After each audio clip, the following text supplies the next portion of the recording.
Halina't sabay-sabay natin tungayan ang karumal-dumal na sinapit ni Ramil.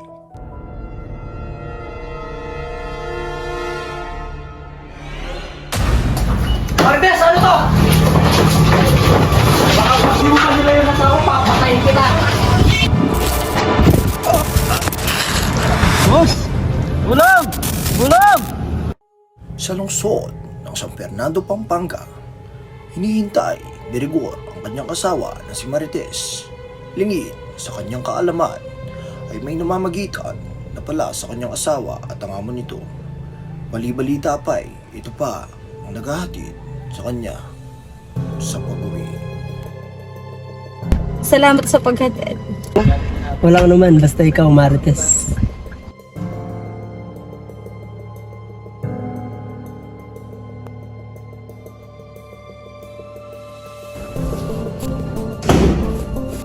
Bakit di ako lumuwi? Para wala ka na tsaka asawa. At sino yung nagatid sa'yo? Pwede ba rin doon? Huwag ka yun! Boss ko lang yun! Siguraduhin mo ng trabaho ng inaatubag mo at...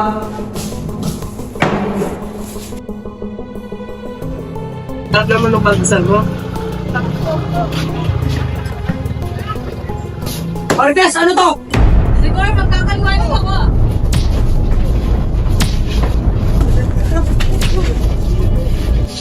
Baka pag di mo pa nila yung nasa ako, papatayin kita. Nangyari na nga, hindi inaasahan ang karumal-dumal na sinapit ni Ramil. Wag, parang ako mo na.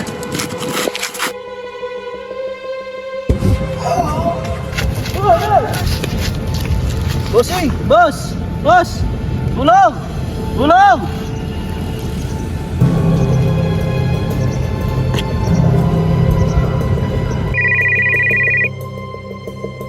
Sir! Sir! Tulungan niyo po kami. Meron po nasaksak dito. Yung boss ko po nasaksak. Sir! Dito po, sir. Dito po sa tabi ng convention, sir. Opo, sir.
Po kayo, sir. Magandang umaga po, sir. Ako po si Police Captain Giancarlo Bra from San Fernando Police Station. Kumain na po ba kayo, sir? Opo, sir. Tubig po, soft drinks, mainom. Okay na po, sir. Maaari ko po ba tanungin kung saan po kayo nakatira? Sa Dolores po, sa Nova.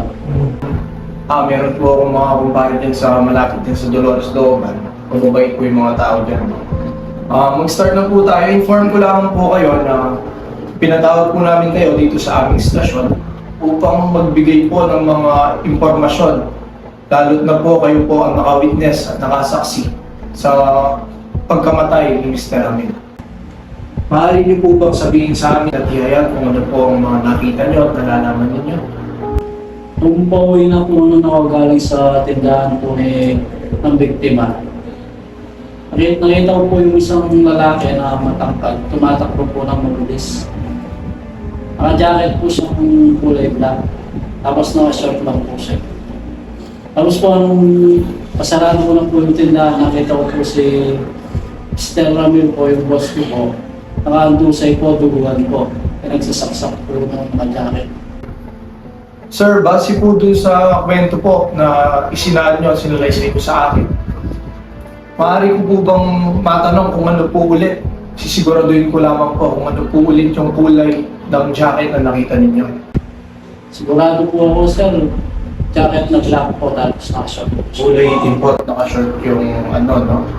Bukod po dun sa nakita nyo tumatakbo, may mga tao pa po kayong makita sa crime scene, sa pinangyarihan ng krimen po. Wala na po, sir. Wala na po kayo. Ikaklaro ko lang po, ano po kasi ang relasyon nyo sa Kami niya po ako, tindera niya po.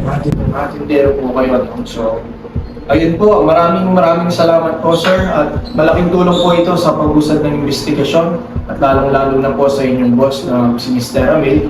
Kung sakali man po na meron po kaming mga kailanganin at question para sa inyo ay sana po ay makapunta po ulit kayo dito sa aming stasyon. Maraming salamat po at mag-ingat po sa buhay. Thank you po.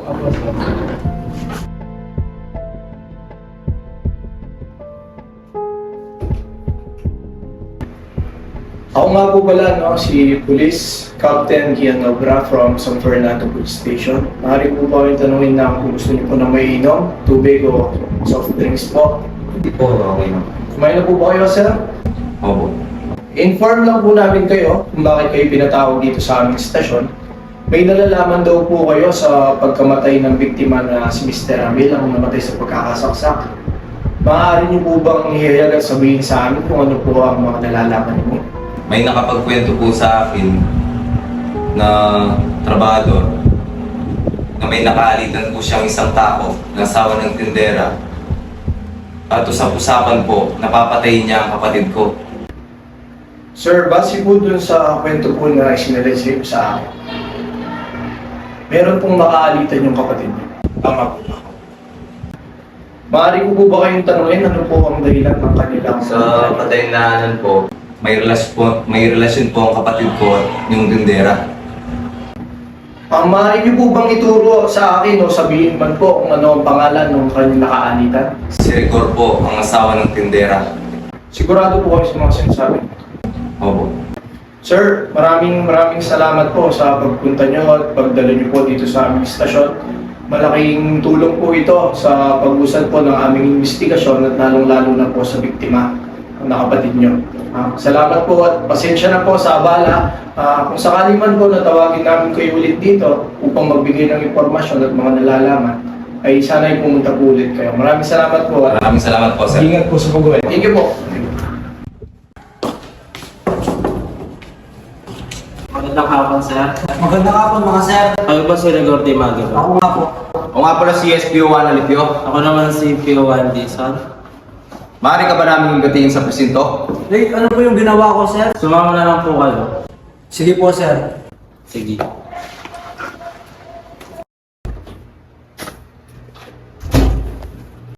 Sige sir, mabuha. Magandang umaga sir. Magandang umaga sir. Ito nga ba na ang pangalan mo po ay si Mr. Rigor? Ako nga po sir. Mr. Rigor, meron po akong mga katanungan na nawa masagot mo ito ng pawang katotohanan. Opo sir, sige po. Maaari ko po bang malaman kung ano po ang estado niyo sa buhay? Ang estado ko sa buhay sir, may asawa po ako at pag umaga sir, may nagtatrabaho po sa isang factory. Paggabi naman sir, grab driver. At may routine ako sir, Monday to Saturday sir, nagtatrabaho po ako. And then sa Sunday sir, rest day po. Nang mangyari ang krimen kay Mr. Ramil, Ano po ang ginagawa niyo sa oras na yun? Nasa bahay po ako, sir, kasama ang aking pamilya. Mr. Rigor, may nagsabi sa akin na ikaw daw ang primary suspect sa pagpatay kay Mr. Ramil. Totoo po ba yun? Hindi po, sir, hindi ko kayang gawin yon. At amin ko, sir, na nakaalitan ko siya, sir, pero hindi ako yung pumatay sa kanya. Mr. Rigor, hindi po kita pinipilit kung sasabihin mo yung tama. Pero once na malaman po namin na ikaw ang suspect, anumang araw at oras, ipapahuli kita. Sige po, sir. Magandang umaga po, sir. Ito po ba ang police station? Opo, sir. Anong may tutulong ko? Gusto ko lamang po sanang i-report yung kapitbahay ko. Hindi na po talaga kaya ng konsensya ko at lagi po ako nitong binabagabag. Nakita ko po kasi siya, naduguan at tumatakbo ng mabilis. Nang bali-balita po na nasaksak po si Ramil. Sigurado ka bang si Ramil? Opo, sir. Hindi na po kasi kayang dalhin ng konsensya ko. Kaya po sinabi ko. Kaso nga lang po ay natatakot po ako na baka may mangyaring masama sa pamilya ko, lalong-lalo na po sa akin kapag nagtestigo po ako. Kaya po, tumawag na lang po ako dito sa inyong numero upang itago po ang pagkakakilanlan ko. Laking tulong po ito sa aming investigasyon. Maraming salamat po. Inimbitahan si Mr. Robert sa San Fernando Police Station para sa mga konting katanungan. Magandang hapon, Mr. Rock. Magandang hapon din po, sir. Bago tayo mag-umpisa, may gusto ka bang inumin? Sir, okay lang. May mga katanungan lang ako na kailangan mong sagutin na pawang katotohanan lamang. Sige po, sir. Ano ang estado mo sa buhay? Sir, single parent lang po ako. At wala pong maayos na trabaho. Minsan po, sir, sumasindan sa palengke para magpagtustos po siya pang araw-araw namin ng anak ko. Ikaw ba ang pumatay kay Mr. Ramil? Hindi po, sir. Asan ka nung nangyari ang krimen? Sa bahay lang po, sir. At anong ginagawa mo nun? Nagbabantay lang po ng bata. Kasi hindi ko na alam kung totoo yung pinagsasabi mo. Pag yung kasunod ko pumasok dito, hindi ko na alam ang gagawin niya sa'yo. Sir, nakasigurado naman po ako sa mga sinasabi ko. Wala po akong nalaman. Siguraduhin mo yan. Pag pumasok yun, hindi na natin alam kung anong gagawin sa'yo nun. Nakakasigurado po ako, sir. Wala po talaga akong nalalaman.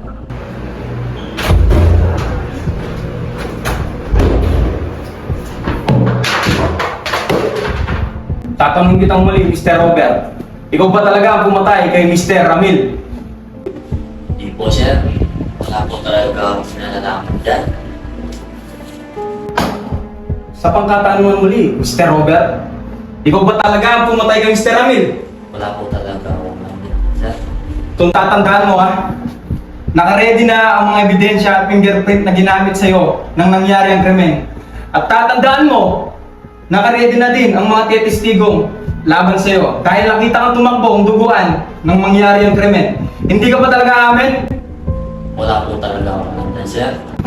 Sa pangkatanungan mo, hindi ka amin? Kaya lang, sir. Police brutality na po yan. Kung tatandaan mo nandito ka sa oras ito, tandaan mo yan. Walang camera, walang taong tetestigo sa'yo. Kahit anumang oras at anumang araw, kaya kitang ipakulong at ipapatay. Tandaan mo yan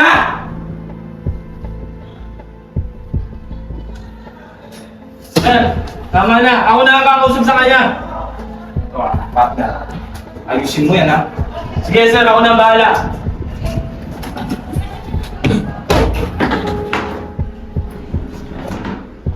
Mr. Robert, sinasabi ko naman sa'yo. Sabihin mo na ang totoo. Baka anong gawin pa sa'yo ng masama.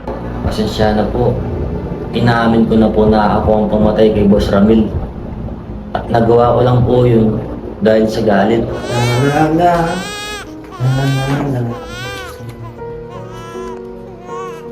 Tulog na na. Tama na. Gagawang paraan si tatay para gumaling ka.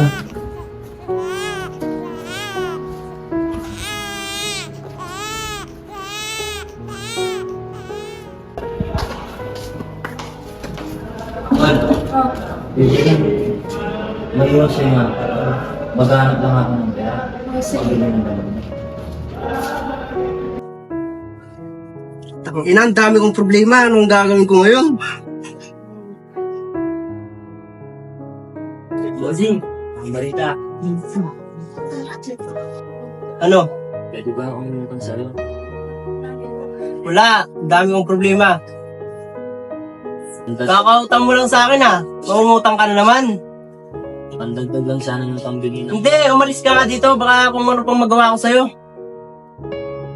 Ano? Di ka alis!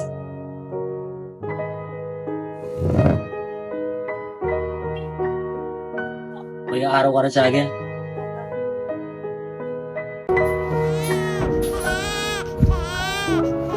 Nak, pasensya na. Wala na nagpabili ng gamot ko si tatay.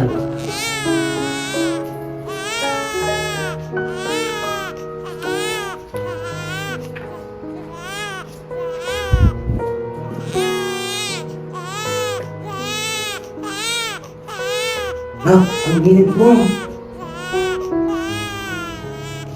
Sobrang taas na nagbilagat mo.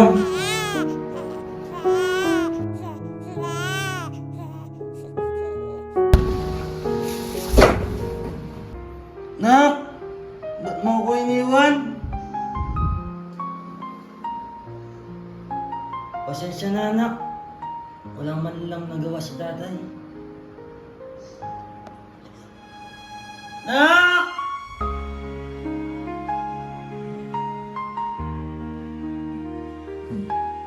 Kasalanan mo to, Ramil. Kung piniram mo lang sana ako ng pera, siya na gawin buhay pang anak ko. Papatayin kita. Papatayin kita.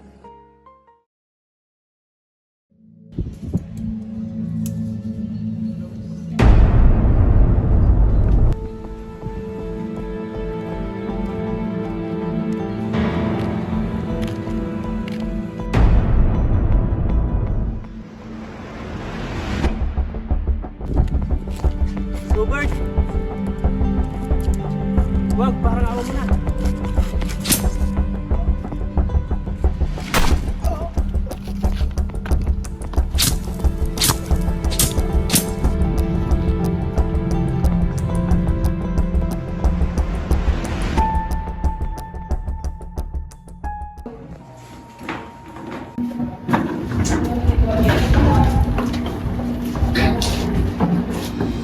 Mr. Robert, kayo po ay aming inuhuli sa salang pagpatay kay Mr. Ramil.